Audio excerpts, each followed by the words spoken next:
Hey guys. Tonight we drift into the fragrant hush of an early Tang Dynasty morning. You're standing in the middle of a misty courtyard tucked within a scholar's modest estate on the southern edge of Chang'an, the imperial capital. The tiles under your feet are damp from last night's drizzle, and the faint scent of jasmine green leaves and something toasted floats in the air like a dream. You're wrapped in a robe just slightly too long for your arms, and you're holding a wide ceramic bowl that's warm to the touch steam curling from its rim. This is tea, but not the kind you're used to. This is the beginning of an entire world. You probably won't survive this. Not because of battle or disease, though both are in generous supply, but because if you don't remember the proper number of times to bow, sip, and smile in this particular tea gathering, you may accidentally insult a very powerful man in silk. So before you get comfortable, take a moment to like the video and subscribe, but only if you genuinely enjoy what I do here. And hey, post your location and what time you're watching. I love seeing where you're all listening from. Now dim the lights, maybe turn on a fan for that soft background hum. And let's ease into tonight's journey together. You breathe in again the steam from the tea mingling with the dew in the air, and you feel it not caffeine, not enlightenment, but a slow, grounded presence. Your host says nothing. He simply gestures for you to sit. His sleeves are wide, embroidered with cranes, and his hair is held back with a thin, silver clasp. A low wooden table separates you, and between you both sits a bronze kettle perched above glowing charcoal embers. Every movement is measured. Every moment is spacious. This isn't about hydration, this is about time. The Tang Dynasty, reigning from 618 to 907, wasn't just a political powerhouse, it was a cultural one. And few things reveal more about a culture than the quiet moments. The tea ceremony in its earliest forms here is not yet the highly codified incense-heavy meditation you'll see in later dynasties. It's looser, more personal. But don't let that fool you. The expectations are already forming. There are right ways and very, very wrong ways. You sit cross-legged on a straw mat, tucking your sleeves neatly as your host begins the first pour. The water has been fetched from a specific spring in the nearby hill's water with no bitterness, no sediment, and, allegedly, the whisper of immortality. The kettle sighs as he pours a careful stream over roasted and crushed leaves in a dark earthen bowl. No teapots yet, just leaves, hot water, and intention. There's no sugar, no milk. But you don't need either. The brew is earthy, slightly smoky, and if you pay attention, flavored with something like toasted rice and memory. The first sip burns your tongue. You pretend it doesn't. Across the courtyard, birds hop along the eaves. Someone is sweeping with a straw broom slow strokes that match the rhythm of your breath. The host finally speaks, but not about tea. Instead, he quotes a line from a Tang poem you don't recognize. You nod solemnly.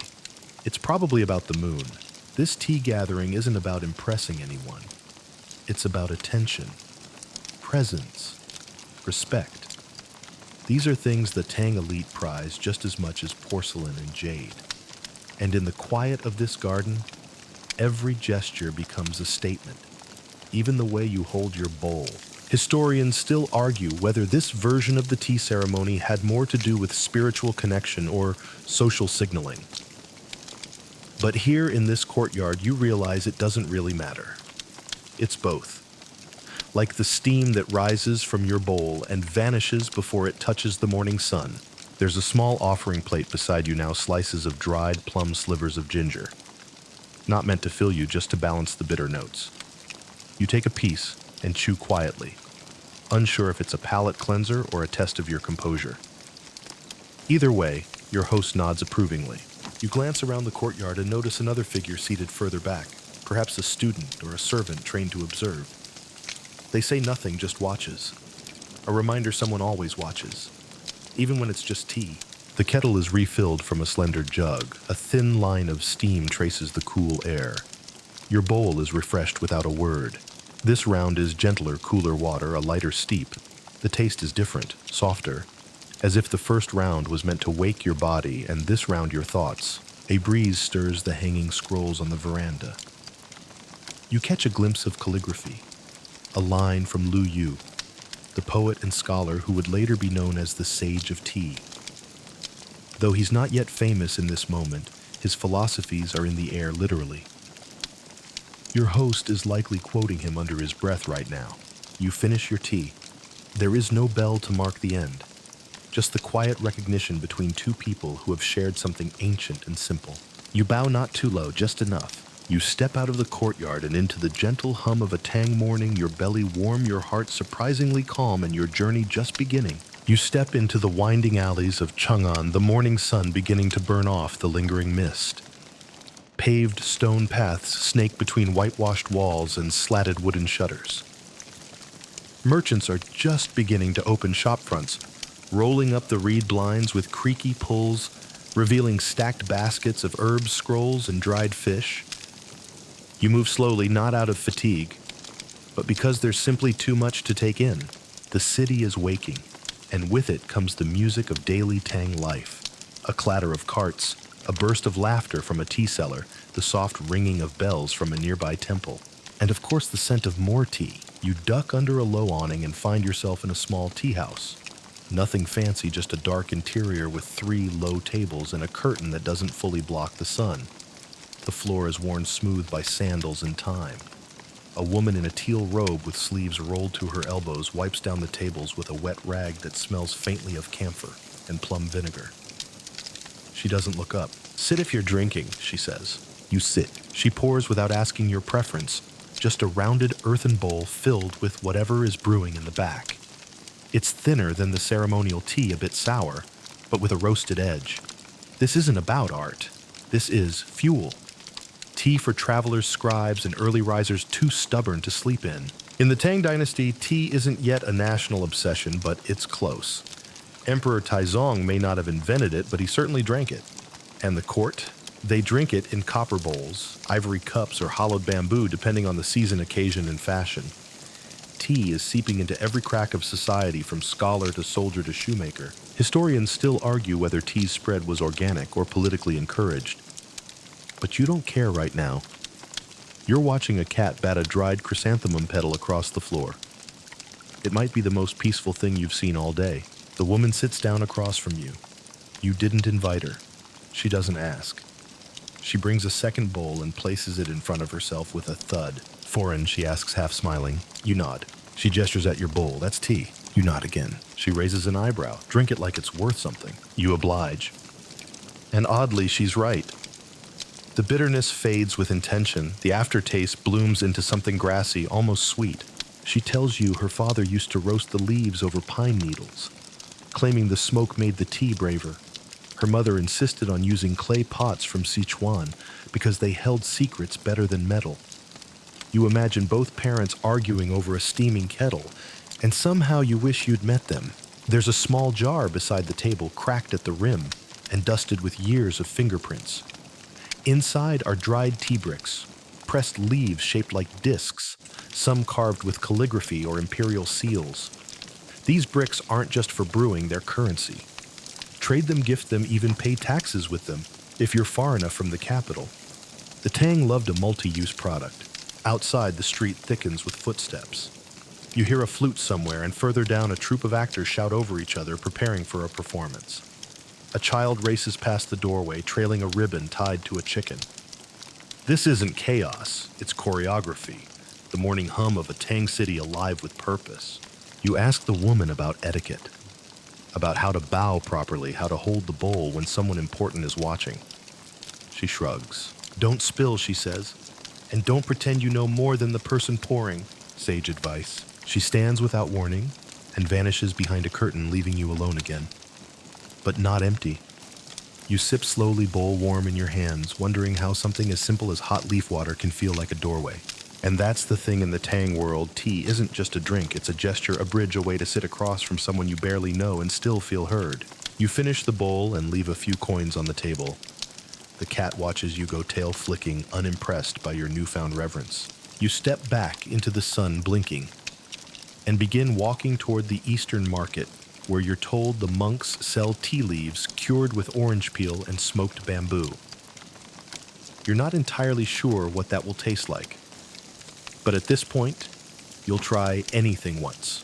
You pass a scholar hunched over a scroll, sipping from a wide ceramic bowl while murmuring lines from a Tang poem about longing and mountain paths. You pause long enough to hear one line something about plum blossoms blooming in a dream, and then move on your own thoughts, drifting like steam.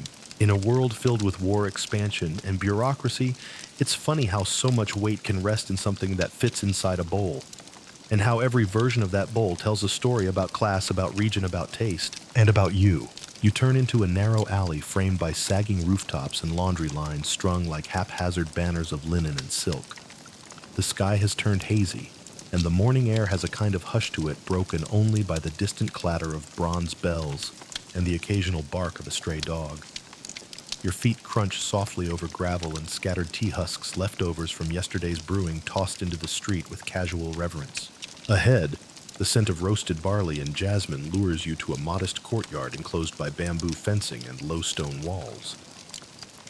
Inside, a man with graying hair and a mustard-yellow robe is crushing tea leaves with a slow, deliberate rhythm.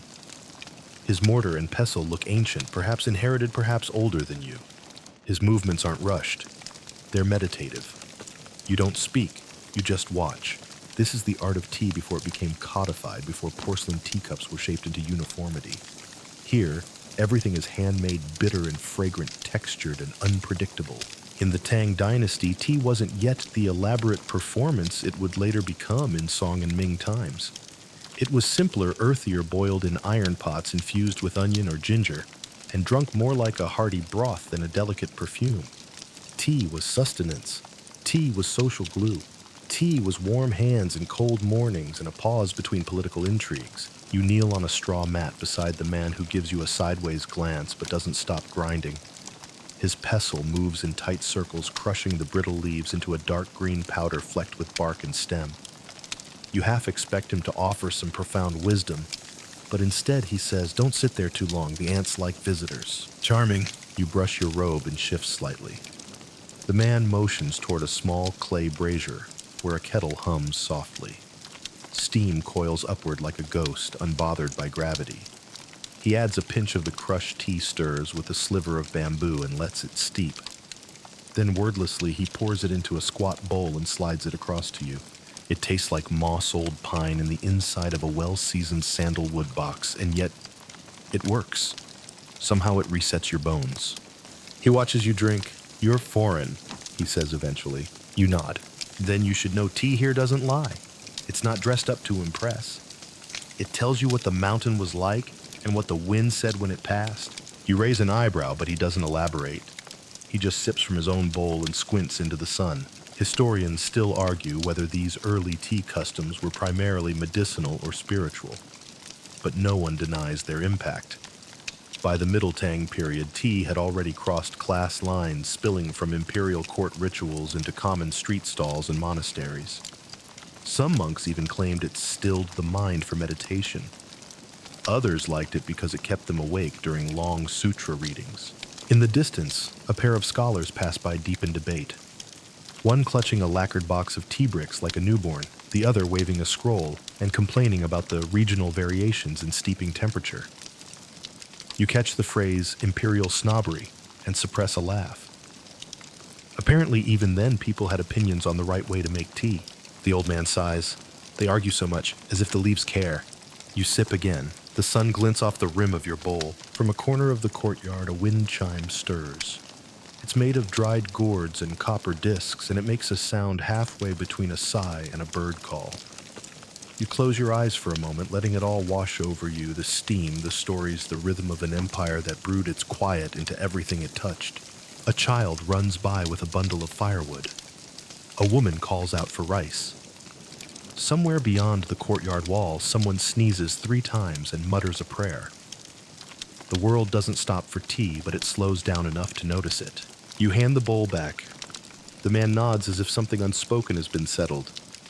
Then he dumps the remaining leaves into a garden bed and fans the coals beneath his kettle. "Come back at dusk," he says. "I'll have a different leaf then, one that smells like rain on stone." You promise you will. And for some reason, you mean it. You stand and continue walking, the scent of roasted green tea still clinging to your sleeve. Your stomach grumbles. Maybe it's time to find something more substantial like rice cakes or sweet bean paste. But tea has already done half the work. You're calmer, sharper, and just a little more tethered to the world. You pass a tiny stall with bundles of fresh mint and bamboo tongs for sale. The vendor is asleep, his head tilted back in a dream. A bird lands beside him, pecks at a spilled leaf, and flutters away. You wonder if the tea here dreams too. Your feet take you deeper into the city, past rows of lacquered doors and paper-covered windows that sigh open with the breeze. It's still early, and the cobblestone paths are just beginning to stir. Couriers tying up scrolls, shopkeepers sweeping dust with woven straw brooms, and that one musician near the arched bridge, already tuning his pipa. Like it's the most urgent thing in the world. A pair of old women in teal robes sit beside a cart selling steamed buns, trading gossip between sips of lukewarm tea, poured from a dented copper kettle. You nod as you pass, and they nod back, because everyone here seems to understand that tea isn't something you drink, it's something you carry. You reach a tea house, not the fancy kind with silk curtains and ivory inlay, but a sturdy two-story wooden structure that smells like roasted millet and camphor oil. A painted sign swings gently above the door, depicting a dragon curled around a steaming bowl. You push the door open, and the scent inside is stronger. Toasted barley-wet clay, and that particular sharpness of old wood soaked in decades of conversations. This is a scholar's tea house, the kind where people come not just to warm their hands, but to test their ideas. A server in a saffron robe bows and gestures you to a low table near a lattice window. Sunlight leaks through the screen in soft strips, painting your arms with warm lines. You sit. A tiny ceramic cup appears almost instantly, no words exchanged. No menu consulted. It's green tea again, but this time brewed light, bright, and grassy. You sip and feel like you're drinking early spring itself. At the far end of the room, two scholars are in a heated but politely phrased argument about whether tea leaves should be powdered or steeped whole. One insists that powdered tea allows for consistency and ceremony. The other grumbles that whole leaves better honor the plant. Both make good points. Neither is backing down. Historians still argue whether the Tang preference leaned toward the whisked or the steeped method. Tang texts suggest both coexisted, each with its own set of poetic justifications. Some said one method honored the leaf, while the other revealed the spirit within. Honestly, it probably depended on how much time you had and whether your water was already hot. You try not to stare, but you can't help listening as one scholar says, "The emperor himself prefers powdered leaf. Are you suggesting his majesty has no palate?" The other responds, "Only that his majesty's palate is his own, and so is mine." Touché. Beside your table, a girl no older than 8 is carefully arranging small bowls and cups on a woven mat. Her movements are solemn, almost sacred, as if the placement of each dish carries cosmic significance. Her mother watches from a few feet away, letting her fumble through the steps, but gently correcting her posture or the angle of her pour. A family of tea drinkers in training. The little girl accidentally sloshes a bit of tea onto the mat, gasps, and looks up expecting rebuke. Her mother simply smiles and hands her a cloth. "Even the gods spill," she says. It's a simple line, but it stays with you. Your own cup is empty now, but before you can request another, the server returns and silently refills it. This one tastes slightly smokier. Perhaps oolong. Or a roasted green, the server doesn't say. Maybe it's part of the game. One of the scholars at the far table stands and bows to the other. "We shall continue tomorrow, after I consult my tea leaves." The other snorts. "If they tell you to stop talking, believe them." You watch as the first man slips out, robes billowing behind him like a curtain caught in a breeze. The second scholar exhales and sips deeply from his bowl, as though the tea might erase the argument from his bloodstream. You pay and rise. The server gives you a slow, knowing nod. "You listened well," he says. You're not sure if he means the scholar's the girl or the tea itself. Maybe all three. As you step outside, the street feels busier. Vendors shouting, ox carts rolling, children chasing each other with sticks. The city hums with 1,000 tiny lives, each one somehow connected by leaves and boiling water. You pause at a stone fountain where someone has left a bowl of tea as an offering, still steaming faintly in the sunlight. A tiny feather floats in the liquid. Whether it was meant for spirits or just spilled by a distracted student, it looks peaceful there. You wonder again how something as small as a leaf could become the cornerstone of an entire culture. Not through conquest, not through command, but through comfort. Tea doesn't shout, it invites. And sometimes in the middle of all the noise, that invitation is the only thing keeping you sane. You head deeper into the alleys where the shade settles thicker and the air grows richer with steamy, fragrant layers. Jasmine, sandalwood, and the ghost of last night's duck broth. Here, away from the courtyards and open pavilions, tea culture takes on a different tone. Less ceremonial, more improvisational. You pass a row of shops with chipped signs and hanging lanterns that swing lazily even in the absence of wind. A small doorway beckons you half-curtained with faded silk its threshold worn smooth by 1,000 careful feet. You duck inside. No one looks up.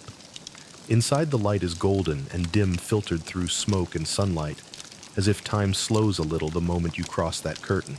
This is a worker's tea house. No debates about powdered leaves here. No lacquered trays or scholarly quibbles. Just a low din of clinking cups, laughter, and exhaustion wrapped in steam. You find an open stool near a window where a fly keeps bouncing against the lattice. A man beside you grunts hello without turning. He's dipping a biscuit into a shallow bowl of brick tea so strong you imagine it could remove rust from a sword. His tunic is stained, his sleeves rolled.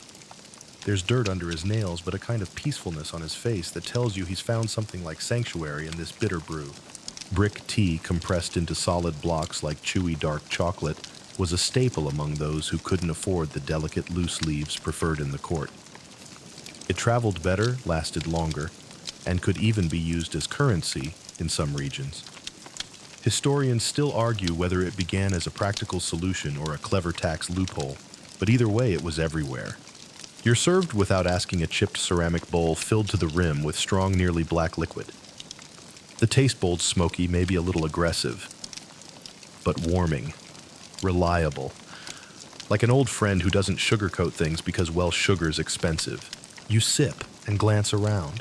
At a nearby table, 2 women are folding lengths of dyed cloth between sips of tea. They talk fast, laugh often, and occasionally slap the table for emphasis.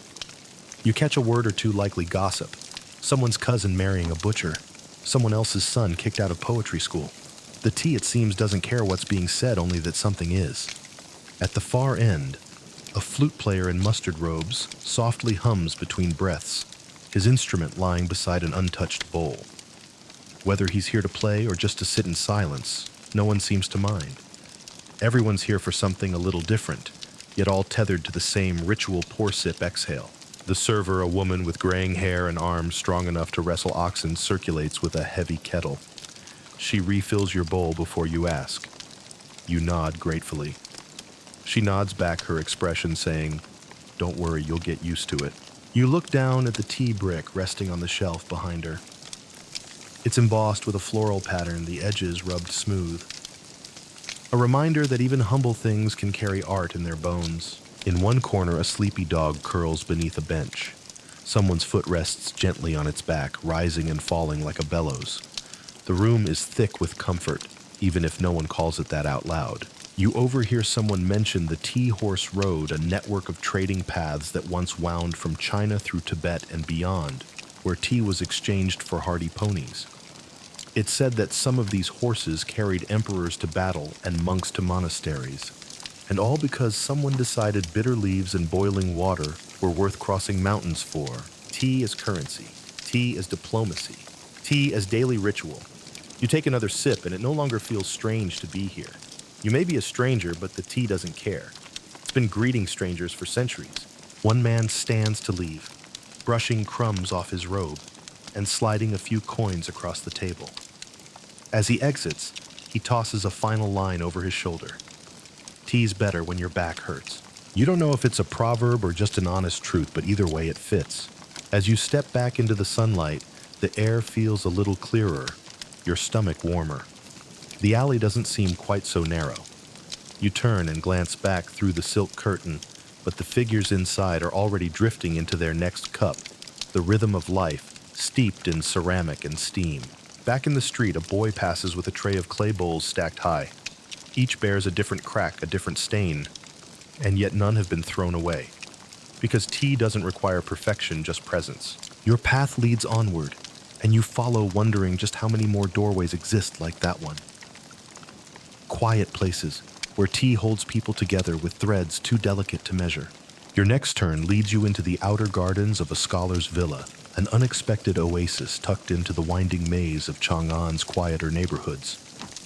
You push open a wooden gate and step into a sea of green bamboo stalks, whispering secrets in the breeze moss, creeping along stone lanterns and lotus petals, floating lazily in a shallow pond. This isn't a public tea house or a market stall.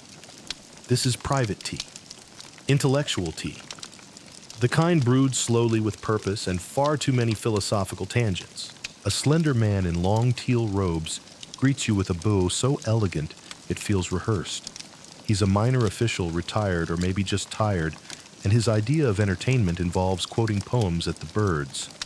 He motions for you to join him beneath a silk awning where two Zetan wood chairs flank a low table carved with clouds and cranes. The setup is meticulous. 2 celadon cups, a clay teapot nestled in warm sand, a bundle of scrolls stacked casually nearby as if they weren't worth more than your entire wardrobe. He pours without speaking, the stream of water as thin and precise as a brushstroke. The aroma rises first grassy, floral, a little sweet. This is no brick tea. This is tribute tea, the good stuff once sent in silk-wrapped boxes to the Tang court. Delicate leaves plucked at dawn by women trained in the art of invisibility. Or at least that's how the story goes. You sip carefully and it's nuanced, like the flavor is shy, hesitant to introduce itself all at once. You nod and your host smiles, faintly pleased. The first rule of scholar tea: don't pretend to understand it too quickly. Conversation begins the way clouds roll in, soft, scattered, and impossible to predict.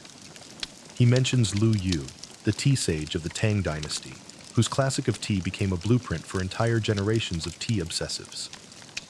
You vaguely remember that Lu Yu hated perfumed tea, preferring purity and quiet over flashy flavors.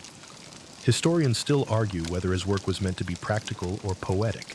Some treat it like a cookbook, others like scripture. Your host leans in to confess that he sometimes adds osmanthus blossoms anyway. "Forgive me," he says with a grin. "Lu Yu isn't here to scold me." A light joke, but it reveals something deeper. Even here in the sanctum of traditional tea, there's room for mischief, for bending rules. The scholar sprinkles a few crushed petals into your cup, as if daring you to find fault. You both listen for a while, not to each other but to the garden.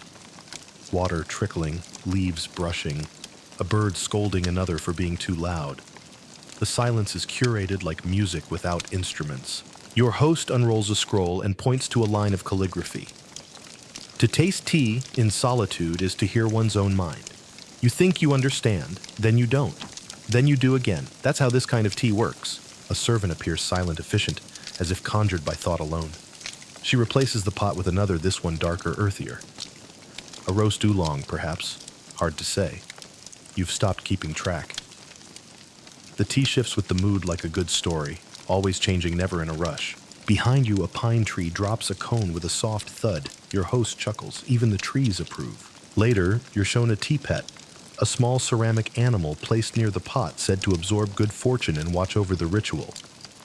This one is a tiny lion, its glaze crackled like old paint. Every time the pot is rinsed, a splash is given to the lion, who seems perpetually mid-roar. It's a silly tradition and you love it immediately. There's no rush to leave, but eventually the sun shifts. Shadows lengthen, your cup grows cold. The scholar offers one final pour, this time from a side kettle kept warm over charcoal. The tea is weaker now, thinner but comforting. A final whisper to close the conversation. You bow in thanks. He returns it with a hand over his heart. No coin changes hands. This tea was not for sale. Back through the gate, the city feels louder. Brass bells clang in a distant alley.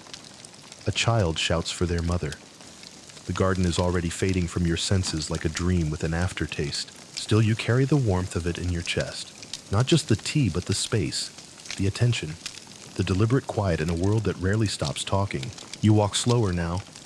The street curves toward a bridge, and the sound of foot traffic rises.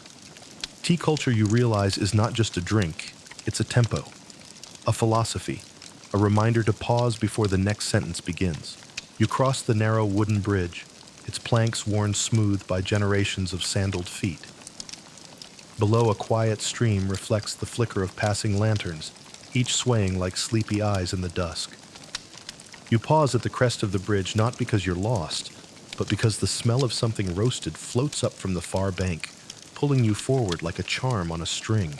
There's a street market, unfolding at twilight, lit not by the bold sun but by paper lanterns painted with brushstroke cranes and stylized pine trees. Merchants sit low on straw mats, their stalls no larger than your shadow, but each one radiates a sense of abundance. This is where tea stops being ceremonial and becomes something closer to cozy. You duck under a silk banner that reads Evening Fragrance Pavilion. Except it's not really a pavilion. It's a tea house stall wedged between a vendor selling skewered quail eggs and an old woman hawking candied hawthorn.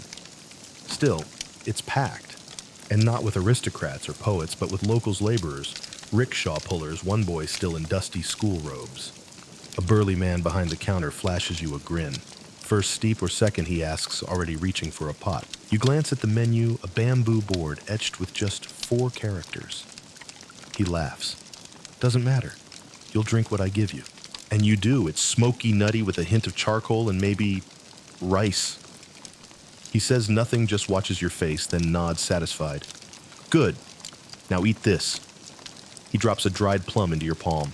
It's all very different from the quiet garden ceremony of before. Here, conversation is loud chopsticks clatter, and the tea is poured with the same enthusiasm one might use to extinguish a fire. But it's still tea. Still connection. Still Tang Dynasty culture humming in everyday life. You sip again, this time more slowly. The blend is likely a variation of Hongcha early red tea, one of those lesser-known styles that never made it into imperial records, but has survived in the hands of vendors and farmers. At the far end of the stall, a trio of old men argue over a game of xiangqi, or Chinese chess. One slaps his knee, accuses the other of cheating, and then offers him the last dumpling as a peace treaty. A girl leans on the table beside them, copying calligraphy strokes into the dirt with her finger. Historians still argue whether stalls like these contributed to the evolution of formal tea practices or simply existed in parallel. Were these markets the roots, or just weeds that flourished in the shade of elite gardens? Either way, they feel real, tangible, honest. As you sip, you notice a man in coarse linen quietly practicing chadao, the way of tea, at the edge of the market. He's alone, using an old chipped teapot. No crowd, no performance, just movement. Pour, pause, pour again. A ritual meant only for himself. The stall owner catches your gaze and nods toward him. That one used to serve generals, he says. Now he serves memories. You don't respond. What could you say? Just then, someone sneezes into a bowl of broth. A dog barks. A merchant shouts something about fresh duck eggs and discount ginger. You realize that you're smiling, even if your face is still trying to catch up. This is a different kind of tea etiquette, unwritten, unpolished, and alive. Here, no one corrects your grip on the cup. No one debates water temperature. What matters is the warmth, the hospitality, and the slow exhale after a long day. You're offered a second pour, this time stronger. The man shrugs. It's better once it bites back. You nod. It's true. The cup warms your palms, and the lanterns sway just a bit more lazily now. You think of how many kinds of tea moments exist. Courtly, scholarly, street smart. And how all of them seem to ask the same question in different accents. Are you present? A boy passes carrying a tray stacked with sesame cakes. You buy one. It's dry, crumbly, perfect. The tea washes it down with a buttery grace. You lean back on the low stool and sigh. You've stopped wondering where you're going next. For now, you're just here. The market begins to quiet its hum, falling into a gentle murmur, like waves receding after high tide. You rise from your stool, brushing a few cake crumbs from your lap, and wander back into the town's warren of lantern-lit alleys. The evening feels denser now, thicker with incense smoke and the slow unraveling of stories that only come out when the sky goes indigo. You pass a silk shop, still open though barely. A middle-aged woman sits cross-legged inside snipping threads from a bolt of golden brocade. Her scissors flash in the lantern light. Behind her, a boy sleeps curled in a pile of fabric, a spool of indigo thread still clutched in one hand. You step lightly, not wanting to wake him or disturb the dream world that seems to hover over this whole corner of the Tang Dynasty. You move toward a quieter lane where homes stack atop each other in gentle confusion. Balconies jut out at odd angles. Laundry flutters like colored flags, and the air is tinged with the scent of star anise and charcoal. Somewhere a zither hums a tune so soft it could be the wind pretending to remember music. This is where families live. Where tea etiquette becomes not a public display or even a shared ritual, but a quiet comfort behind closed doors. You peer into an open window where a family of 3 huddles around a small brazier. The father pours from a plain clay pot into chipped bowls. No matching cups, no silk cushions, just tired smiles and warm steam rising like memory. The mother offers a steamed bun to the child, who dunks it clumsily into her tea before nibbling it. A ritual improvised and beautiful. You realize something here? Etiquette isn't always about manners. Sometimes it's about rhythm. The timing of a pour. The pause between sips. The choice to wait until everyone has a cup even when yours is already steaming. Small choices that say, you matter too. There's a knock on a nearby door. A neighbor enters carrying a bundle of dried chrysanthemums. Gifts aren't wrapped here, they're brewed. The flowers are dropped straight into the pot petals, curling into little suns as the water darkens. No one bows. No one announces anything. But the smile they exchange says it all. Historians still argue whether this kind of home-based tea ritual influenced the formal ceremonies of later dynasties, or if it was the other way around. What's clearer is that the Tang people didn't see etiquette as stiff-backed rules, but as something that lived in the body, something intuitive, organic, like a good melody you hum without knowing who wrote it. You walk further past another window where 2 elderly women play a game of wakey by lamplight. One pours tea while laughing so hard she snorts. The other teases her, accuses her of stalling with every refill. Their tea bowls don't match. Their moves are slow and deliberate. The tea is likely lukewarm by now, but neither cares. You hear a dog bark. A wind chime answers. A breeze slips through the alley and lifts your sleeves for just a moment before passing on as if it's running late for a date with a pine tree. You stop beneath a paper lantern painted with a peony, its red petals faded into soft orange. The lantern sways, and you remember the man at the street stall, how he didn't ask what tea you liked, only whether you were ready for it. And maybe that's what etiquette is here. A readiness. A willingness to meet the moment as it arrives, not how you planned it. A cat brushes against your ankle, pauses to assess your worth, then disappears beneath a wooden cart. You smile. In this town, even the cats have opinions about your vibe. You spot an elderly scholar sitting in the doorway of a narrow home. He's brewing tea on a small brazier, his robe patched but clean. On his lap, a scroll he's too sleepy to finish. He sees you and lifts his cup slightly, not an invitation, not a greeting. Just recognition. Another traveler, another teacup in the long parade of time. You nod back and move on. The alley opens into a small courtyard, quiet and unlit except for moonlight reflecting off ceramic roof tiles. You pause there. No sounds, no movement. Just a breath. A stillness that feels both accidental and ancient. You take out a small pouch from your sleeve, those same amber tea leaves from earlier. You find a bench, a bit of flat stone, and pour the leaves into your own tiny pot heated earlier and wrapped to keep its warmth. You add water. Watch it steam and wait. You wait not because you have to, but because something about this moment feels like it deserves the delay. Steam curls in the moonlight. The first sip is a little bitter. The second much better. The third like a secret being told slowly. And that's when you get it. Why Tang etiquette wasn't stiff or rehearsed. Why they cared about tea not because of performance but because of presence. It wasn't about impressing others. It was about impressing the moment into memory. The moon rides higher now, a pale smear of silver tracing the edge of the tiled rooftops.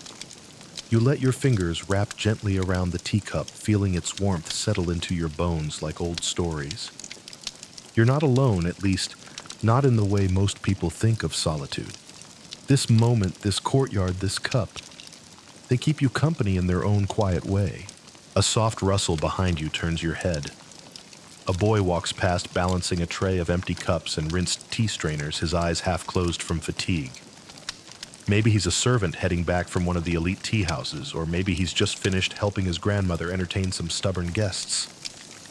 He doesn't speak, just nods slightly as he vanishes into another alley, his footsteps hushed on the worn stone path. You rise again. There's a new energy in the air, more hushed than the bustle of midday, but purposeful. Night is when the city breathes differently, more inward, more reflective. You head back toward the Scholars' Quarter, where lanterns hang at regular intervals, their shadows painting soft calligraphy onto the walls. A figure sits in the alcove of a low-roofed pavilion, a calligrapher hunched over a bamboo desk scribbling furiously under the soft glow of an oil lamp. Steam rises from a small teapot by his elbow. He dips his brush into the ink, then pauses to take a sip. You inch closer, watching. He writes a single line, then sips, then writes again. It's less a task and more a duet between ink and tea. The Tang Dynasty was famously a golden age for poetry, and poets like Li Bai and Du Fu didn't just write about tea, they drank it like it was ink for the soul. Some even claim they couldn't finish a verse without it. Whether that's creative myth or poetic exaggeration, historians still argue, but one thing is certain, tea wasn't just refreshment, it was a tool of the trade. As you pass the pavilion, you hear a quiet recitation. Not loud or performative, just a whisper into the night like the scholar is telling secrets to the moon. You catch a phrase about mountains and water, then something about plum blossoms and snow. You don't understand all the words, but you understand the feeling, the kind of serenity you don't chase, it finds you when you're still enough. You follow the sound of water and arrive at a stone bridge arching over a narrow canal. The surface of the water is smooth, a mirror broken only by the occasional ripple of a fish or the dip of a falling leaf. On the other side, a tea shop stays open well into the night. Its doors are half closed, but you see a couple of silhouettes inside, two women sharing a pot, their laughter soft and breathy. One of them pours with her left hand, an old superstition said to bring luck to the guest. The other sips, slowly, pinky extended, not in pretension, but in habit. The tea leaves swirl in their cups like tiny dancers, trying to delay the end of the night. Inside the shop, there's a set of teaware arranged on a polished tray, celadon-glazed bowls, a kettle with a dragon spout, a lacquered scoop for measuring. Behind the counter, the shopkeeper, an older man with a beard like river moss, watches his customers with the patience of someone who's brewed more pots than he could ever count. You enter quietly, the bells on the door giving only the faintest chime. The shopkeeper nods toward a corner table. You don't need to ask. He sets a pot on the brazier spoons in a blend that smells like osmanthus and pine smoke, and hands you a cup already warmed. You sit, you wait, you sip. The walls of the shop are paper thin but sturdy. There's a small scroll of poetry pinned behind the brazier. Something about welcoming silence like an old friend. You wonder who wrote it. Maybe the shopkeeper. Maybe one of the poets who wandered through this town centuries ago exchanging verses for refills. Your eyes settle on a crack in the wooden floorboards. A cricket clicks somewhere behind the stove. The fire hisses softly, as if agreeing with the rhythm of your thoughts. Here, etiquette feels less like a script and more like choreography. No one tells you when to speak. No one rushes you. Time folds in on itself like a napkin at a banquet table. You start to understand that Tang Dynasty tea etiquette was never about strict rules or elaborate steps. It was about sensitivity to heat, to silence, to the presence of another soul. In fact, there's evidence that some hosts brewed tea differently depending on who was visiting. For friends, a casual loose leaf. For scholars, something more refined. For family, the familiar house blend. Scholars still argue whether these choices were conscious expressions of etiquette or simply habits formed through repetition. But you can't help but think it was both. You sip again. The tea cools as the night deepens. Outside, a few stray dogs chase each other along the edge of the canal. A lantern flickers and dies. The shopkeeper doesn't relight it. He lets the shadows grow. The women at the other table leave their empty cups stacked like silent applause. One of them glances back at you and smiles, not in greeting but in acknowledgement, as if to say, "You get it now." And you do. The shopkeeper gently lifts the empty teapot and turns it upside down, allowing the last drops to fall with a soft plink into your cup. He doesn't speak. He simply nods, folds the tray under his arm, and disappears behind a beaded curtain, leaving you alone with your thoughts and the fading warmth of the fire. You lean back against the wooden wall, letting your head rest on the beam behind you. The air is thick with the smell of roasted leaves and smoke-charred wood. There's something about these small, slow moments that make you forget what century you're from. Your heartbeat slows. Even your thoughts seem to tiptoe. Outside, the night fog has returned. It rolls off the canal like a silken blanket, softening the shapes of rooftops and trees into watercolor blurs. You step back out into it, cup in hand, and follow a narrow cobbled path that winds between clusters of homes. Some windows flicker with candlelight. Others are dark, their occupants already drifting in their own tea-fueled dreams. Your foot catches on something low and wooden. You glance down. It's a discarded tea crate, the kind merchants used to ship bricks of compressed tea downriver. The Tang Dynasty didn't just drink tea, they traded it, regulated it, and even taxed it. Tea was currency.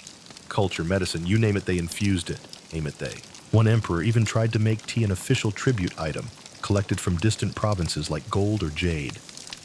Historians still argue whether this increased tea's popularity or merely burdened the farmers.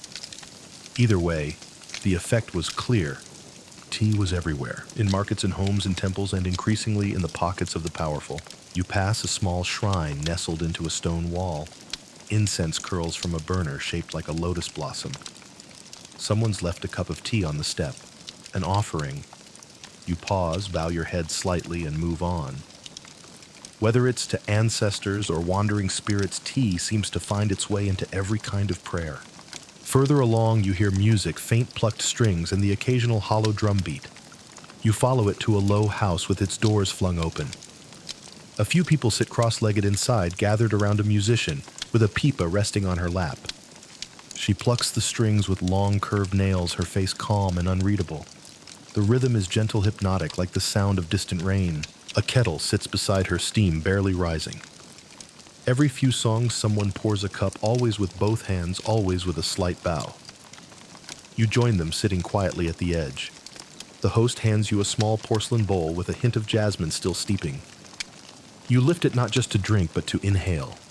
The scent hits your brain like a memory you never made. The conversation here is sparse. A murmur, a nod, the occasional chuckle. You realize these gatherings aren't just about performance. They're about presence. The music, the tea, the silence, they braid together into something deeper than talk. A young man recites a poem. You don't understand every word, but the cadence and breath between lines tell you more than a translation ever could. He ends with a soft laugh, and the others raise their cups in approval. No applause, just tea. You sip. The cup is thin, slightly chipped, perfect in its own humble way. The host begins telling a story, something about a farmer who accidentally steeped tea with rainwater caught in a bronze bowl under moonlight. It's probably fiction. Then again, most things are until they become history. You laugh quietly into your sleeve. Someone else joins in. It's like being part of a secret too old to explain. As the music slows, a young girl starts sweeping up the scattered tea leaves on the floor with a straw broom. A boy snuffs out the candles one by one. The room darkens gently like a slow blink.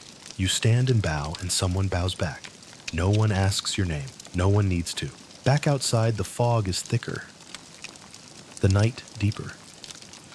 You walk with the last warmth of tea clinging to your throat. Your hands are cold again, but your belly is calm. You feel steeped yourself, infused with something warm, slow, and just a little bittersweet. You pass a wall painted with faded characters. Harmony in all things it reads. Or maybe don't forget your umbrella. Hard to say. You keep walking. In a narrow alley between two kitchens, you smell ginger and scallions sizzling in oil. A cat darts past your feet, chasing a mouse or a dream. Your path turns, then climbs. Stone steps take you upward where the rooftops spread like a fan below, and the sky peeks out in dusty stars above. At the top, A small pavilion waits its beams carved with clouds and cranes. You sit on the low bench, pull your robe tighter and breathe. Somewhere in the valley below, a kettle whistles. Somewhere closer, a frog croaks into the stillness. You take a long, slow breath through your nose, exhale like steam from an old pot, and close your eyes. And in that pause, that final hush, it clicks. This whole world, the fog, the tea, the quiet hands, the poems, the music, it's not built on ceremony. It's built on care. Morning returns, like a shy guest, sneaking through the thin silk curtains and painting the room in a pale amber light. You're not in your own bed, not even close. You're curled up on a thin mat in a guest house above a tea vendor's shop, and your spine is mildly regretting every decision that led you here. But still, you're warm, your dreams were soft, and there's the faint sound of boiling water below. That's a better alarm clock than any rooster. You sit up, stretch, and look around. The room is simple wood beams, paper walls, a cracked ceramic bowl with yesterday's tea leaves dried in its base. Someone's already left a fresh cup by your side, still steaming floral, no sugar. In the Tang Dynasty, you sweeten your mornings with jasmine, not syrup. You sip, and suddenly you're not groggy anymore, you're curious. Downstairs, the tea vendor is sweeping the floor with long, deliberate strokes. His broom barely stirs the dust. It's less cleaning and more like a morning ritual. He doesn't speak as you pass. He just nods toward the corner where a small clay pot simmers above a charcoal brazier. You crouch beside it, refilling your cup. There's a second stool next to the fire. You sit. There's no conversation. Just tea fire and the soft whisper of morning light pushing through the bamboo shutters. In Tang society, tea isn't just a drink. It's a gesture, a relationship, a signal that the day has started and that you're welcome. Historians still argue whether these early tea houses were businesses, charities, or community centers. But to you right now, it feels like a little bit of all three. The vendor hands you a rice bun, warm and sticky. You nod in thanks, chewing thoughtfully while steam coils upward from your cup. The tea today is different, more earthy, almost mossy. Maybe a mountain leaf blend. You won't ask. It would be like asking someone to explain a song lyric before the music's finished playing. You step out into the street. The city is still waking. Shop doors creak open. Merchants arrange scrolls and bolts of cloth under faded awnings. Couriers in narrow hats shuffle past their arms full of sealed bamboo tubes.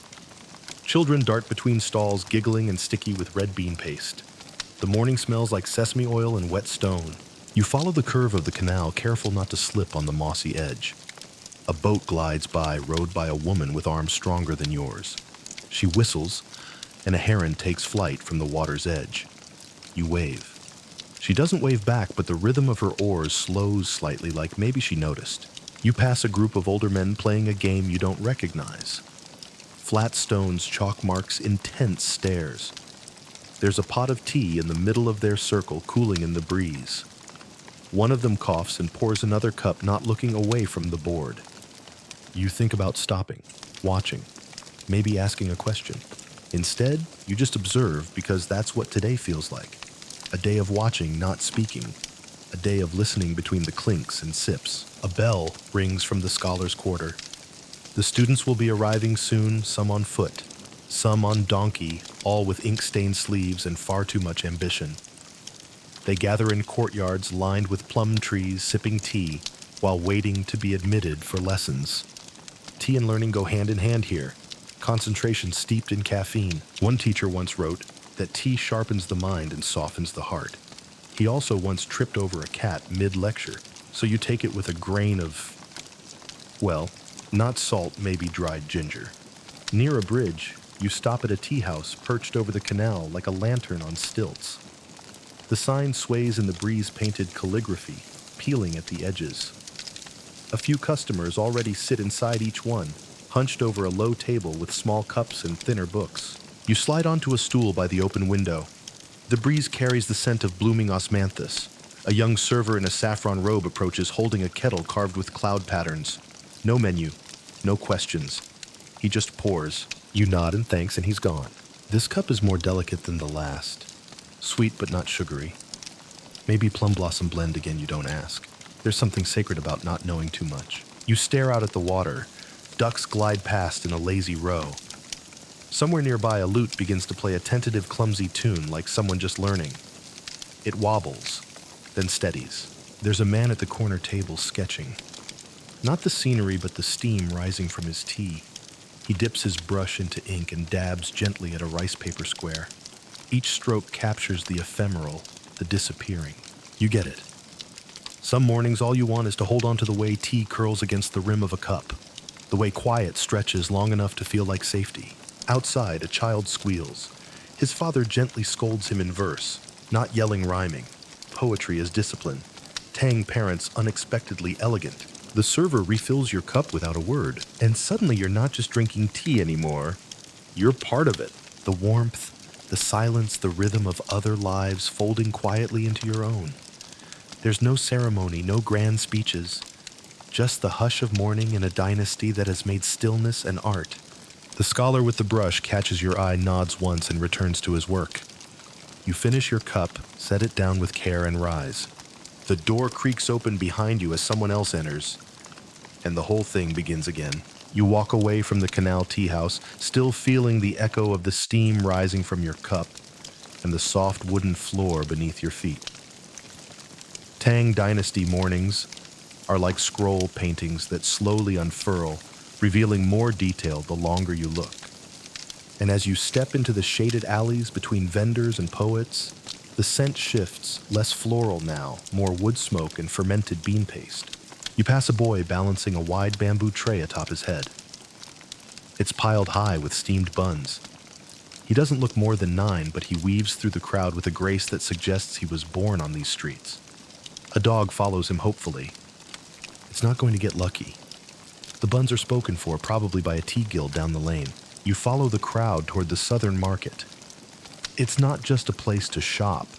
It's a stage, a rhythm, a song made of footsteps and shouting, and the thump of baskets hitting the ground. Here, tea isn't brewed, it's traded, speculated on, compared, boasted about, and occasionally smuggled. Yes, smuggled. You overhear 2 men whispering beside a cart loaded with dried lotus seeds. Their conversation is casual until one says the word brick. Suddenly, they shift closer, voices lower. Tea bricks were compacted for travel and taxation, and for profit. Historians still argue whether the rise of tea bricks destabilized grain prices in certain provinces. Either way, someone always wants to control what's inside the leaves. A woman in a teal robe gestures you over. Her stall is arranged with elegance, long strands of dried herbs, porcelain jars, small wooden scoops for sampling. She beckons toward a dish of dried white leaves. Snow tips. She says, tapping the lid. You nod, pretending to know what that means. She scoops a few leaves into a tiny cup and lets you sniff. It smells like winter in libraries. You hand over a coin. She wraps it in paper printed with plum blossoms. The transaction feels like receiving a blessing. A man behind you sneezes so forcefully a small cloud of tea dust explodes from his sleeves. He doesn't even apologize. He just mutters about spirit imbalance and shuffles off to find ginseng.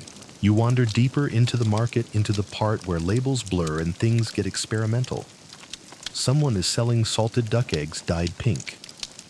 Someone else is balancing a stack of tea bowls as if auditioning for a circus. A young girl with painted eyebrows calls out prices in rhyme. You stop at a booth where an old woman is demonstrating how to whisk powdered tea into foam. Her bowl is wide, her hands steady. Her whisk, made from split bamboo, flicks in small circles. The surface bubbles and froths, and suddenly the tea looks more like a green cloud than a drink. She offers you a sip. It's bitter, bold, and oddly refreshing. She smiles with her few remaining teeth and says, "Good for focus. Bad for marriage." You're not sure if that's a joke or a diagnosis. You nod solemnly as if you understand both tea and matrimony. Beyond her booth, a row of tents offers tastings from distant provinces. One boasts smoky leaves from the southern jungles. Another sells blends rolled into little pearl-sized balls. A scholar in blue robes sniffs each one, scribbling notes in a leather-bound journal. He looks up occasionally to frown at a passing bird. You wonder how many of his notes are about birds, not tea. You buy a tiny tin of oolong wrapped in silk and tuck it into your sleeve like a secret. The woman selling it says it's infused with orchid root. She might be lying. You don't care. You already know it'll taste better if you believe her. The sun is high now, and the market begins to shimmer with heat. Children chase one another between stalls. Someone strums a pipa near a cart of rice cakes. You duck into the shade of a tea pavilion, shaped like a turtle shell and painted with dragons. Inside, the air is cooler. A fountain trickles in the corner. Patrons recline on bamboo mats, sipping from bowls and listening to poetry, not recited, sung. A man in a robe the color of storm clouds sings lines that wind like water over stone. A server silently approaches with a fresh cup. This tea is unlike the others, amber-colored, smoky and strong. It jolts your senses like stepping into cold water. You sip slowly, letting the taste linger. In a corner, a monk sketches tea leaves onto paper, labeling each with a character denoting calm, clarity, or memory. His hands are stained with ink, his sandals dusty. You wonder if he drinks the tea or just studies it. As the song ends, a polite round of clapping drifts through the room. You stand, bow slightly to no one in particular, and step back into the sun. The market is still humming, but now it's softer, like the aftertaste of jasmine on the tongue. You've been in this city less than a day, and already tea has taken you from backstreet vendors to philosophical monks, from gossip to poetry, from brisk commerce to quiet contemplation. And that's the thing about Tang Dynasty tea culture, it never announces itself. It just seeps in, like hot water through leaves. You follow the winding lanes back toward the residential quarters, your sleeves now fragrant with hints of roasted oolong and pressed jasmine. The sun filters through hanging silks and tiled rooftops, casting shifting shadows across cobbled paths. It's quieter here, less marketplace, more everyday life. Children play with wooden tops in the dust. A rooster inexplicably proud crows from the roof of a nearby shed like he owns the postal system. You pass a courtyard where a woman is carefully heating water in a wide bronze kettle. She stands over a stone hearth, adjusting coals with an iron tong. Her sleeves are rolled back, revealing the quiet precision of someone who's done this 1,000 times. You pause just long enough to catch the moment she pours water into a deep clay pot, then sprinkles in crushed herbs and tea leaves with a deliberate grace. This isn't a tea house, it's just her home. And the tea isn't fancy, but it smells good, earthy and sharp, like old roots in new rain. In the Tang Dynasty, it wasn't uncommon for tea to be brewed at home, often as part of daily rituals. Not every cup was ceremonial. Sometimes it was just to soothe a headache or warm the bones. Still, the etiquette ran deep even here, the way one held the pot, the respectful silence during the first sip, the slight bow when handing over a cup. Historians still argue whether Tang etiquette evolved from older medicinal practices or emerged purely from aesthetics. Either way, the result is the same tea served as both function and form. A young man with ink-stained fingers sits nearby, copying poetry onto thin sheets of mulberry paper. Between verses, he pauses, sips tea, and frowns dramatically, probably at a metaphor that refuses to cooperate. His hair is tied with a simple silk band. You imagine he's in love with someone he's never spoken to, or worse, someone who prefers wine. You turn a corner and find yourself in a row of modest homes, each with small wooden benches out front. Neighbors chat, hands wrapped around warm cups. A grandmother swats gently at a child trying to tip over the teapot. Two men argue over chess, although one appears to be arguing more with the rules than the actual moves. One house with peeling red paint and a lucky charm hanging from the lintel has its door wide open. Inside, you spot a curious scene. A boy no older than 6 is solemnly preparing tea for his older sister, who lounges nearby, painting her toenails with crushed flower petals. The boy mimics everything he's seen: careful posture, slow pour, dramatic pause. She claps softly when he hands her the cup. He beams. Even here, etiquette is performance. A way to show care, respect, and the seriousness of something that in the end is just hot leaf water. As you move on, the wind carries the scent of pine and something sweet, perhaps sweet bean paste being steamed for the evening meal. The alley dips slightly, leading toward a temple garden. You enter through a stone arch painted with faded characters. Inside, the world shifts again. It's quiet, still cloaked in the scent of incense and the faint murmur of wind through bamboo. A monk sweeps fallen petals from a stone path. You nod. He nods.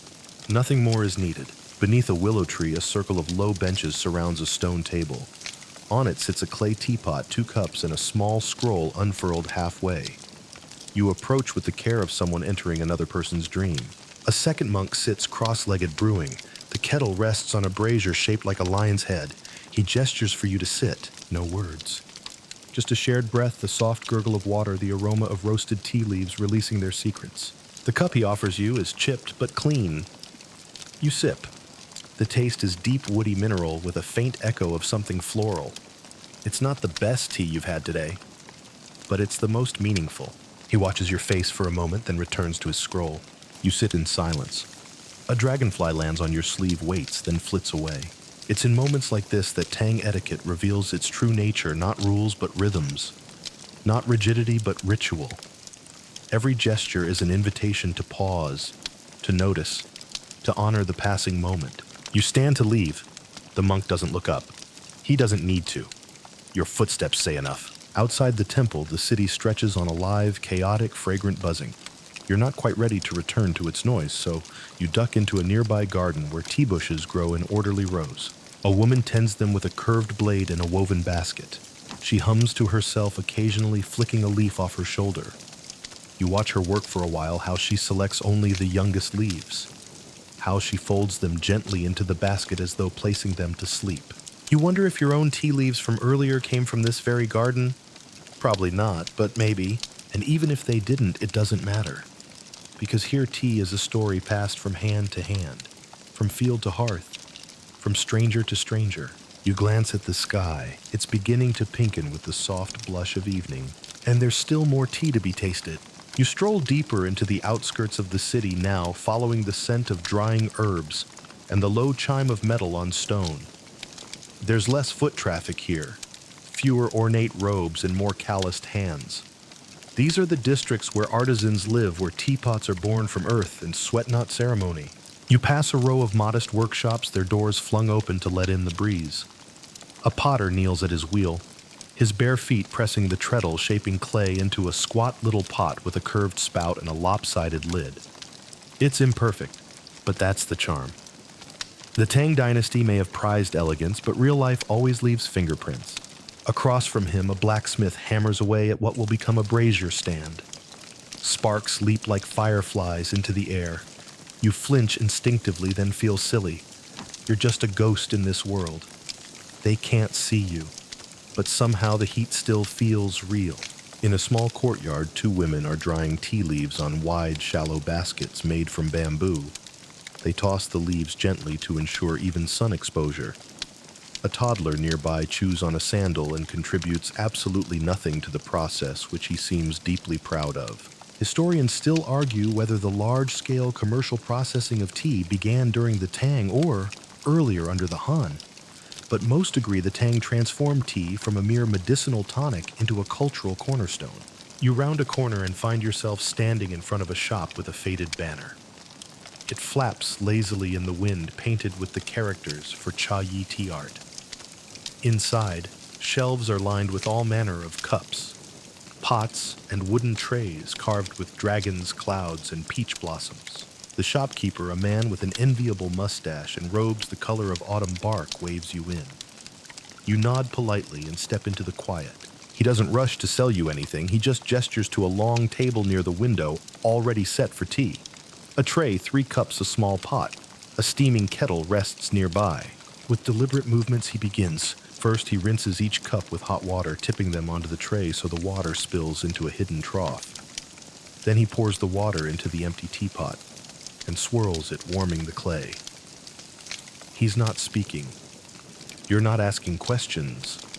This is a language of steam and silence. He opens a lacquered box and spoons in a pinch of rolled leaves. Oolong, you guess. The leaves smell of honey and wood smoke. He adds water, waits, then pours. 3 cups, 1 for him, 1 for you, 1 left untouched, perhaps for the ancestors, or perhaps for balance. You sip. The tea is warm but not scalding, sweet but not sugary, complex but not confusing, like the city outside, layered, harmonious, unexpected. You both drink in silence for a moment, and then he says, "First pour is for the leaves. Second pour is for the soul." You raise your cup in a silent toast. Outside, a flock of pigeons takes off suddenly, their wings cutting the air like scissors through silk. The shopkeeper smiles. They do that when the bakery bakes honey cakes. He nods toward the back alley. Go there next, you'll understand. And because your life right now is entirely directed by tea and cryptic advice you do, the alley narrows, lined with hanging laundry and the occasional chicken. At the end of it sits a tiny stall manned by an old woman with silver hair and a toothless grin. She's flipping something on a flat iron plate. She looks up, sees you, and gestures. Try. No questions asked. You hand over a coin. She hands over a still warm, slightly sticky bun that smells like tea and dates. You take a bite. It melts. Some Tang Dynasty scholars believe culinary pairings with tea were an integral part of elite gatherings. Others think that's romanticized nonsense. Still, food always finds a way to fit into every cultural ritual, even if only as background joy. You sit on a low bench by the wall, tearing bites of the bun and watching the city unfold in front of you. A child chases a paper fish on a string. An older man tends to a row of potted chrysanthemums. Two teenagers argue about something intensely, probably poetry or dumplings. The woman offers you a second bun. You decline. She insists. You accept. The dance of hospitality continues. You walk back toward the main thoroughfare as the light begins to shift, pulling long shadows across the tiled paths. Your feet are tired. Your robe smells like 10 kinds of leaf, but there's still a sense of quiet magic in the air. You pass a stone wall covered in creeping vines. Someone has painted a line of poetry along its base. One cup of clear tea, half a day of peace. You run your fingers along the calligraphy, then step back into the stream of the city. In the distance, temple bells ring low, resonant, reminding you that time is passing even in dreams. And though you've wandered all day, you feel no need to hurry, because in the Tang Dynasty, even the art of moving slowly was practiced with intention.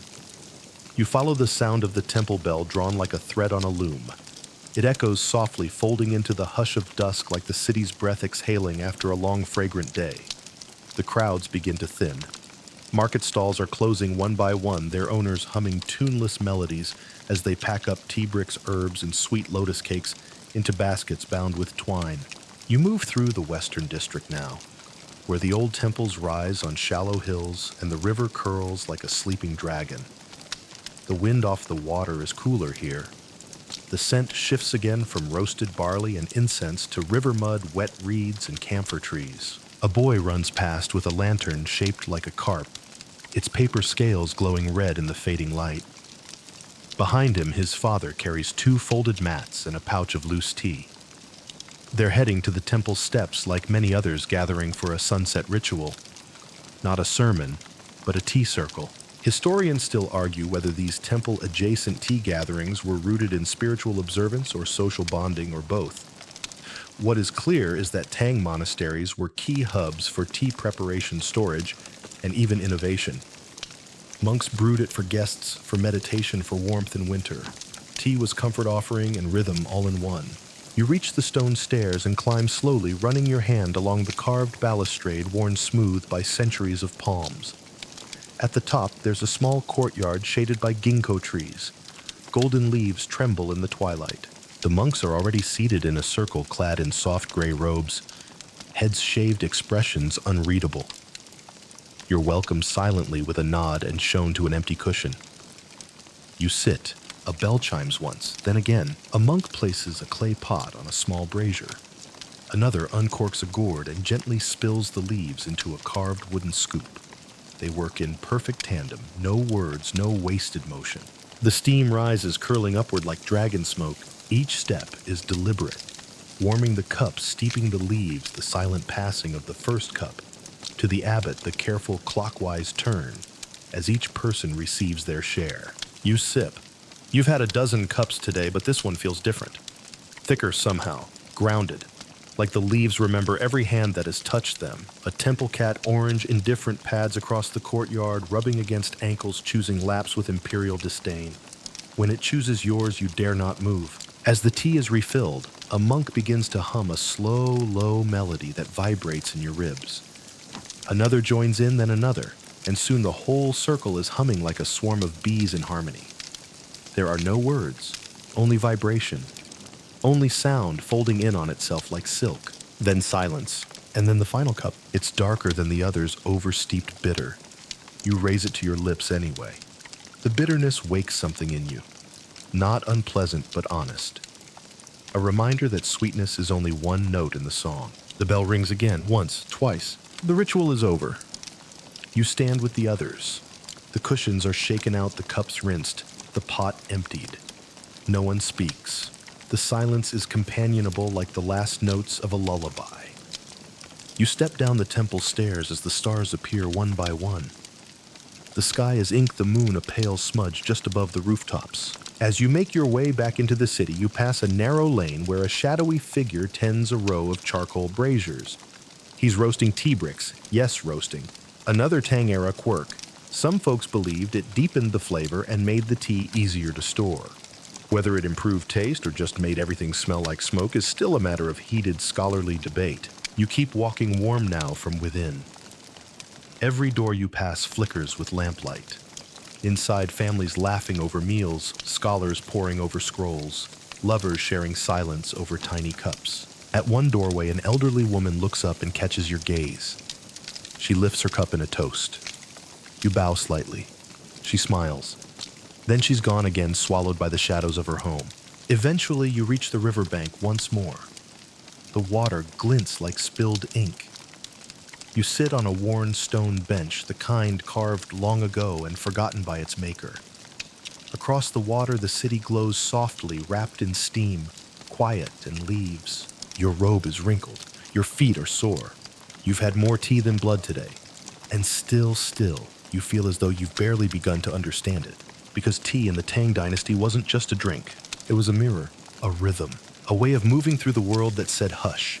Now slow down, steep your thoughts, and let them rise. The breeze is cooler now, and the flicker of lanterns across Chang'an makes everything look dipped in honey. You wander down a quieter path away from the river, past the silhouettes of peach trees and fences of cracked bamboo. Somewhere behind you, a zither plays 3 gentle notes, and then stops like a sigh. Oh yes, you find yourself near one of the smaller tea houses, less bustling than the main houses near the market. More like a corner nook, where locals go to sit, to say little, and to disappear for a while. There's no sign outside, just the scent of toasted millet and the sound of someone coughing softly. Inside the walls are dark wood scratched and polished from years of elbows and stories. One old man sits at a low table, hunched over a teacup, gently turning it in his hands as though it were an egg. He looks up, briefly nods once, and goes back to contemplating the rim. You take a seat by the window, where the curtain flutters just enough to give you glimpses of the quiet lane. A serving girl, barefoot, hair pinned up with a wooden stick, approaches with a chipped ceramic pot and 2 cups. No menu, no questions, just presence. She pours. The tea is hot, simple, and just slightly earthy. No floating blossoms, no curled leaves, just a liquid that tastes like rainwater remembered. This too was Tang tea, not the extravagant kind sung about by poets, but the daily cup. The one served between laundry and temple bells. Historians still argue whether most citizens had regular access to quality tea, or whether it remained primarily a luxury for the wealthy and scholarly class. But here now you realize even a humble brew carries its own quiet dignity. The old man coughs again, then chuckles. They say the emperor drinks tea that's perfumed by moonlight, he mutters, but I prefer mine steeped in silence. You raise your cup slightly, he does the same. Outside, someone drags a cart across the cobblestones, its wheels squeaking like an old bird trying to sing. You listen to it, past the sound, fading into the rustle of bamboo and a dog barking once, then giving up. The girl pours a second round. You notice the interior now, rows of tiny clay teapots lined up along a shelf, some cracked, some pristine.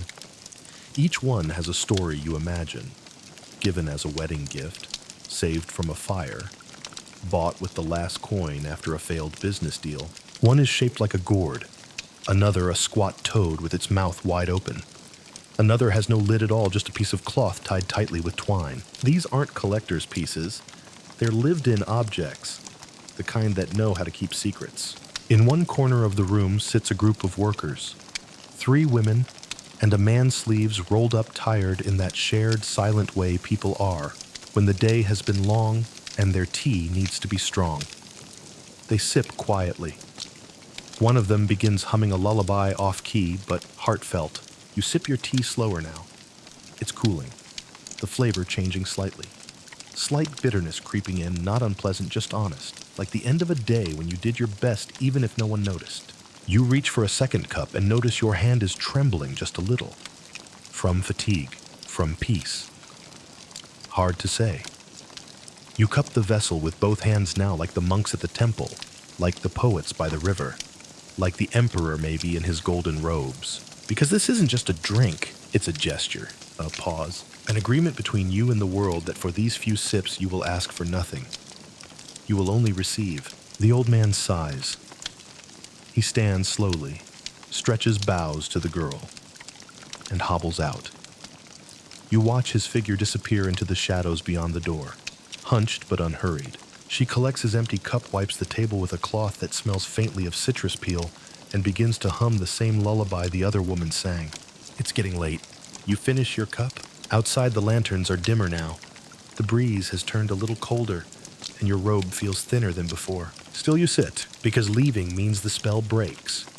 The tea fades. The moment ends. You sit until the serving girl gently clears her throat. She doesn't say anything, just tilts her head toward the curtain. Time to go. You bow slightly, place 2 coins on the table, and step outside. The lane is empty. The wind carries a single ginkgo leaf past your ear. You catch it without thinking, then let it go. You head back toward your lodgings, feet soft against the ground, head full of steam and silence. You walk slowly now, cradled by the hush that evening brings. The air is thick with stories you'll never hear, conversations tucked behind paper screens. Lovers' sighs lost to the plum trees, old men muttering chess moves beneath flickering lanterns. Everything has quieted but not stopped. The city breathes differently after sunset, as if loosening its robe and sitting down for its own cup of tea. Your path takes you past a courtyard where shadows dance across silken curtains. Through a lattice window you glimpse a tea master and her apprentice deep in practice. No audience, no ceremony, just quiet repetition. The way her hands glide over the teaware is more ballet than chore. She moves the brush across the cup's rim pours with one wrist arched, just so nods for the boy to mimic her. It's mesmerizing ritual without ego. One mainstream fact historians agree on is that during the Tang Dynasty, tea preparation began evolving into a cultural performance, especially among the elite. But here, behind this screen, you see its quieter roots. Less artifice, more memory. Movements handed down, not written down. You pause longer than you should, staring. A breeze slips past, stirring your sleeve like a whisper, keep moving. You round another bend, where a small shop glows with warm light. It's a teaware vendor still open, a risky move given curfews in some quarters. But perhaps this shop operates under the protection of a patron. Or perhaps it simply survives on stubbornness and jasmine incense. Inside, shelves sag under the weight of clay pots, jade kettles, copper ladles, bamboo scoops and brushes trimmed from horsehair. The air smells like dust camphor and roasted barley. The shopkeeper, a woman with storm gray hair pulled into a tight knot, doesn't greet you, just watches. Her robe is saffron with teal cuffs, colors usually seen in poetry scrolls rather than on merchants. You drift toward a small cup shaped like a turtle shell. It's imperfect, a chip on one side. You lift it carefully. Too fragile for travel, she rasps. You nod. Still, you set it down more gently than you picked it up. Historians still argue whether these specialty tea shops were common throughout the empire or limited to cultural hubs like Chang'an and Luoyang. Some believe tea commerce was restricted to licensed traders, while others suggest local artisans like this one shaped regional traditions in secret. Either way, here you are, in a sliver of a shop, browsing among forgotten treasures, each waiting for a hand to remember it. You point to a bamboo whisk, its teeth delicate as moth wings. She wraps it in mulberry paper, tying the ends with what might be a thread pulled from her own hem. No words, just a transaction, tea-style, quiet, mutual, respectful. Back outside, the streets are emptier still. You pass a boy dozing on the step beside a dog, both of them snoring softly in sync. You skirt around them, careful not to wake either. The city's walls rise in the distance, a looming reminder that even serenity has borders. Beyond them, caravans, ambition, dust. But within tonight at least there is gentleness. You stop near a small bridge and lean against the wooden rail. Below, koi fish ripple through the moonlight. their scales catching hints of silver. You wonder if fish notice tea leaves when they fall. Probably not. But you imagine one nibbling a stray leaf and becoming oddly philosophical about life. In a courtyard nearby, someone laughs a short burst, followed by the low murmur of correction. A group gathers around an outdoor table playing a game with bone-white tiles. You don't recognize the rules, but the rhythm is familiar tension release, teasing silence. Like tea, you realize the day is nearly over but not spent, and neither are you. You take out the wrapped whisk from your sleeve, run a finger across the folded paper. It feels old already, beloved even. One lantern flickers beside a door frame as you pass. A hand reaches out from behind a curtain to shield it from the breeze, then vanishes. Like a ghost respecting good lighting, you chuckle under your breath. Your lodgings are close now. You smell the familiar cedar, the faint scent of warmed rice. Somewhere water trickles into a basin. Someone clears their throat. A door slides shut. You enter your room and close the wooden screen behind you. Inside, it's dim. A lamp glows. The bed is low and neat. On the table, a pot of tea, still warm, barely steaming, waits. You didn't ask for it. You don't know who brewed it. But you pour a cup. It's not extraordinary, not rare, just familiar. You sip, and sit, and sip again. Outside, night deepens like ink poured onto silk. Inside, the warmth holds steady. Tea doesn't demand your attention, only your presence. The steam curls from your cup like the last thought before sleep, loose, warm, half-formed.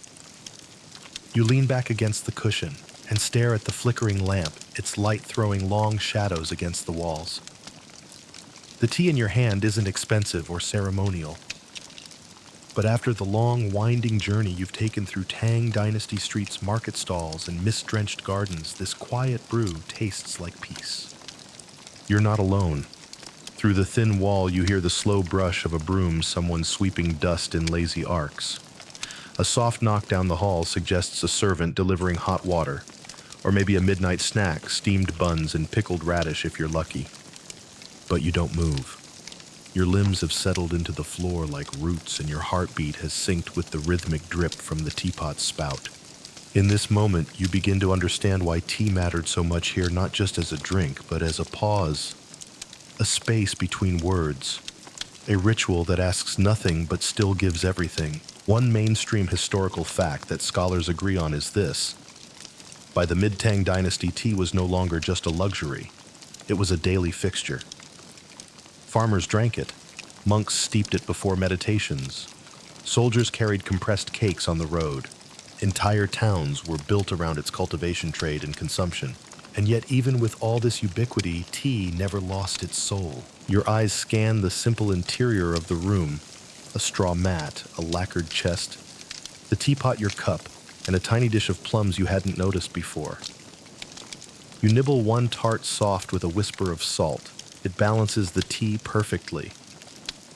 Not a planned pairing, just a moment of luck.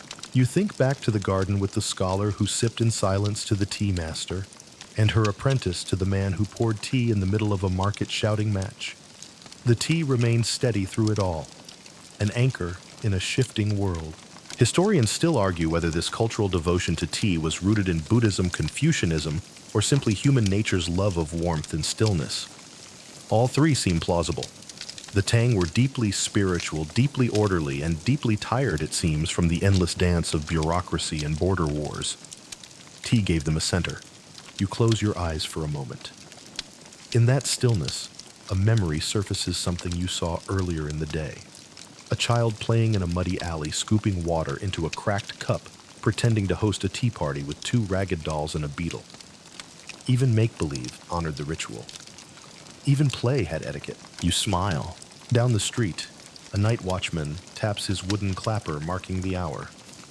It's late, possibly the 4th watch, or the 5th. You're not quite sure, and it doesn't matter. You refill your cup. The second steeping is gentler, more subtle, like a friend who no longer needs to shout to be heard. A breeze slips in from the window, lifting the edge of a scroll left on the table. You weigh it down with your cup. The scroll is blank. Probably meant for guests to write poems or notes of gratitude to their hosts. You pick up the brush, dip it lightly, and you write a single line. tea tastes better after silence? You're not sure if it's original. You're not sure if it's good, but it feels right. And that's enough. Another historical tidbit that might surprise you in the Tang era. There were government officials whose job included overseeing the quality of tea production. A kind of bureaucratic tea taster, if you will. Imagine writing that on your resume, Director of Leaves. You chuckle softly and the sound bounces gently around the room like a pebble in a pond. The fire in the lamp burns lower now. You let it. Shadows stretch like cats yawning and curling up in corners. You think of everything tea has carried through the ages, monks and emperors, traders and scholars, wanderers and warriors. And now you. You didn't arrive in Chang'an for this reason. But here you are, letting warm water and leaves teach you something no textbook could. That sometimes the grandest rituals are the quietest. That sometimes a dynasty's secret strength is its stillness. That sometimes stillness is all you need. The tea is cooler now, but still comforting. You lift the cup again slightly slower this time, as if the motion itself carries weight. Outside, a faint rustle stirs the bamboo grove. A cricket calls once, then falls silent, like a thought you almost remembered. The entire house seems to exhale with you. You're deep in the evening rhythm of the Tang Dynasty. Now not the bustle of markets or the bustle of court, but the long, slow fade of things. Lamps burn low. Voices retreat into their homes. The scent of night blossoms drifts faintly through the open panel. It's the time when people whisper, not shout. And it's the hour when tea speaks clearest. You look around the guest house. A servant quietly folds bedding in another room. Somewhere water drips, perhaps a small leak in the tiled roof. You don't bother investigating. It's just part of the soundscape now.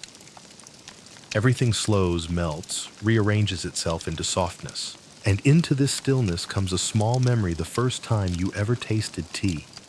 It wasn't here. It wasn't refined. It may have even been instant, but still it paused time, even back then. And now you understand why. By this hour in a Tang noble's house, guests are long gone. But if a few remain, perhaps favored poets or esteemed scholars, they might still sit around the hearth, the conversation reduced to a few murmured syllables between sips. No one tells stories now. They finish them. You're part of that quiet now. One established historical fact: elite Tang households often had dedicated tea rooms, sometimes open to gardens, sometimes enclosed with wood latticework. They were not ornate, they were not grand, but they were sacred spaces of hospitality. To be invited into one meant you had earned more than attention, you had earned trust. And you lucky time traveler that you are, have earned it too. A quirky fact: Tang Dynasty tea pillows. Yes, that's right. Small ceramic pillows shaped like teapots or inscribed with tea poetry. They weren't for brewing. They were for dreaming. Apparently, if your dreams wandered while your head rested on a porcelain ode to oolong, they'd wander in good directions. You make a mental note to look for one before you leave. Wouldn't that make a strange souvenir? Your host reappears briefly, carrying a final pot not to pour, but to steep silently in the corner. The gesture says, "This is the last pot of the night." No words needed. You bow slightly. She smiles faintly and disappears again, the soft thud of her slippers fading into wood and quiet. It strikes you that the Tang understood something modern life often forgets: ritual is not about complexity. It's about intention. A single pot, a single guest, a single hour. That was enough to make a night memorable. Historians still argue whether Tang tea culture was truly accessible to the lower classes, or if it remained mostly an elite indulgence. Evidence exists on both sides. Tea was farmed and traded broadly. But the artistry, the poems, the painted cups, they mostly appear in records of the wealthy. And yet even the commonest family likely knew how to make a simple brew. You think again of that child in the alley steeping muddy water for her beetles. That too was culture. That too was tea. You stretch your legs slowly. No hurry now. The journey is nearly complete. The leaves in the pot have opened fully, spiraling gently in the water like tiny dancers at rest. You pour one final cup. The flavor is muted now, faint like a shadow of itself. But in that shadow is memory. Everything you've tasted so far. Everything you've seen. It's not exciting, it's not grand, But it is beautiful. You sip. Let it sit on your tongue. Let the warmth fill you, then leave. The cup is empty now. So is the room. So is your mind. And it's wonderful. You're not sure when the lamp dimmed. Maybe the oil burned down low while you weren't looking. Or maybe the shadows just grew bold enough to blur the walls. Either way, the room now feels like it's drifting at sea adrift between night and memory. You're still in the tea house. The pot's still warm, though only just. The last of the fragrance has faded into something soft and ghost-like. You exhale, and even that sound feels too loud. This is what the Tang Dynasty would have called the hour of surrender. Not to war or politics or even poetry, but to stillness. In many ways, you realize now this wasn't a journey through tea. It was a journey through people, through how they gather, how they wait, how they listen, and how in the quietest moments they understand each other without words. That's the magic of this world. Not the emperors or the inventions, but the way someone centuries ago sat with a friend across a ceramic bowl and said, "Drink with me." One mainstream historical fact by the mid-Tang period, Lu Yu's classic of tea had spread widely among scholars. It wasn't just a guide to brewing, it was a philosophy. A coded language of water temperature, leaf shape, and ceramic glaze. To read it was to enter a hidden garden, but what's harder to document is the laughter, the inside jokes, the way someone gently pushed a cup forward without asking. Those are the pieces that don't make it into scrolls, and yet they're the most real of all. You hear a distant gong, maybe from the temple down the lane, maybe just in your imagination, it doesn't matter. A quirky bit for you. Some Tang-era teapots were shaped like animals' frogs. Turtles, even cranes with spouts for beaks. It was said tea tasted different when poured by something that once swam or soared. No one proved it, but everyone agreed it was more fun that way. You try to picture it now, a scholar frowning at a ceramic duck, deciding if it's too whimsical for his afternoon brew, then shrugging and pouring anyway. Historians still argue whether tea in the Tang period had a ceremonial standard or remained flexible from region to region. Some claim the capital dictated trends. Others say mountain villages steeped their leaves, however they liked, rules be damned. You know what? They're probably both right, because in the end, tea is personal. It's a mirror. And as you sit here, cup cooling in your palm, you're not just in Chang'an. You're in every kitchen, every tavern, every farmhouse where someone ever said, "Let's brew something." Your host returns one last time, no tea this time, just a folded cloth for the pot and a soft smile for you. She doesn't speak. She doesn't need to. You bow hands over your heart. She bows back. Outside, the sky is a deep indigo, almost purple. A few lanterns glow in distant windows. The street is empty. The air smells like old wood and cold stone. You step outside slowly. The Tang Dynasty isn't gone, not really. It just lives in quiet things now. The echo of a clay cup on a lacquered table. The rustle of silk sleeves in a half-lit room. The whisper of steam in a cold winter house.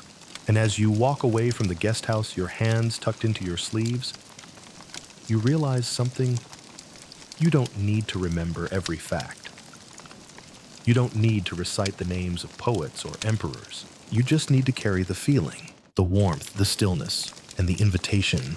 Drink with me. You're home now, or almost. Wherever you are, the night is quiet. Maybe there's a fan humming softly. Maybe your window is open just enough to let in the whisper of leaves. Let the room fade around you. Let the story soften into something weightless. You've traveled far, not through kingdoms or conquests, but through cups of tea and conversations that never needed raising a voice. Let your breath slow. Let your shoulders fall. You've seen candlelight flicker across calligraphy, heard rain tick against curved tile, watched steam curl upward from simple bowls. Nothing dramatic, nothing loud, just presence. You don't need to dream of palaces tonight. Let your dreams be humble. Let them drift through tea fields at dawn or down stone lanes where slippers barely whisper. Let them rest in guest houses where silence is the truest form of hospitality. Tonight you sleep like a guest of the Tang, welcomed, nourished, and heard. Now close your eyes wherever you are. And when you wake, may you carry some of this quiet with you. Good night.